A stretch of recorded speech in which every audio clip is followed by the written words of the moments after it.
Bonjour, chers citoyens. En ce jour de septembre 1845, nous souhaitons vous partager un moment historique, un moment mémorable, exceptionnel.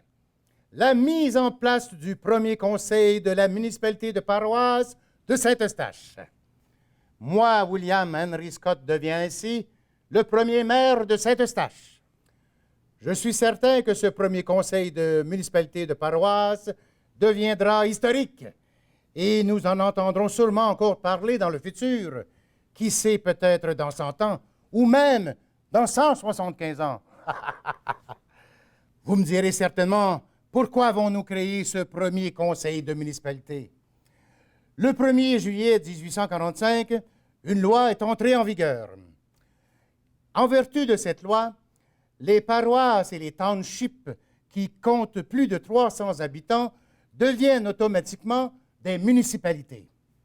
C'est ainsi qu'est née la municipalité de Paroisse de Saint-Eustache. Ainsi, nous sommes devenus une municipalité depuis le 1er juillet et nous devions d'établir un conseil municipal.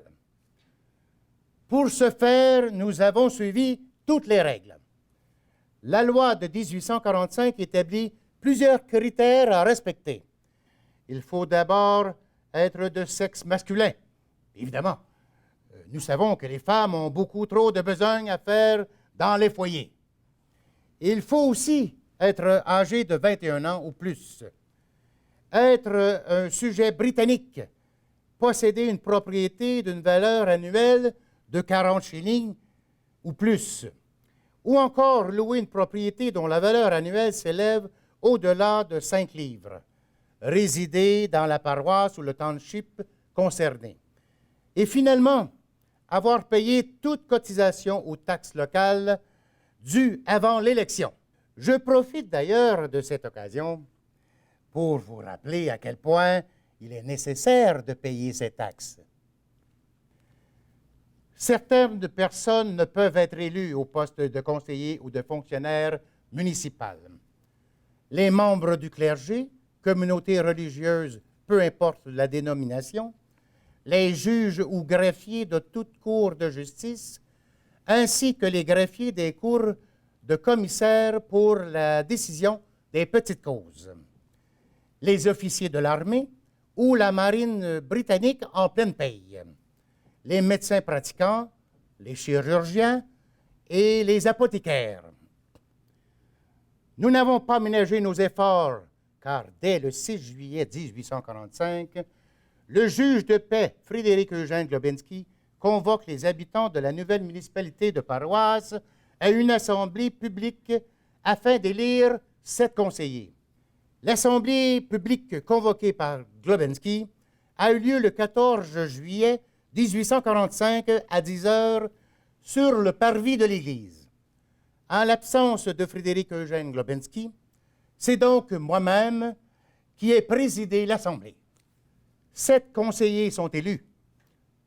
Pour le village, les marchands Félix Paquin et moi-même, William Henry Scott.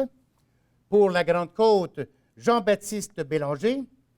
Pour Saint-Joseph et la Côte-du-Lac, Jean-Baptiste Manciou dit la marche. Pour le côté nord de la rivière du Chêne, Jean-Baptiste Daou le fils. Pour le côté sud de la rivière du Chêne, Augustin Gravel. Le 19 juillet 1845, moi, William Henry Scott, ai prêté serment devant Frédéric-Eugène Globensky. Le 21 juillet, les 6 autres conseillers prêtent également serment. Le 28 juillet 1845, les conseillers se réunissent lors d'une assemblée spéciale convoquée par moi-même, afin de choisir un maire et un secrétaire trésorier, ainsi que plusieurs fonctionnaires municipaux. Le 1er septembre 1845, le conseiller Augustin Gravel soumet une motion secondée par Jean-Baptiste Bélanger à l'effet qu'il devient nécessaire d'obtenir une chambre propre et commode pour les assemblées du conseil. Le conseiller Félix Paquin offre gratuitement au conseil une pièce lui appartenant. Son offre est accepté à l'unanimité.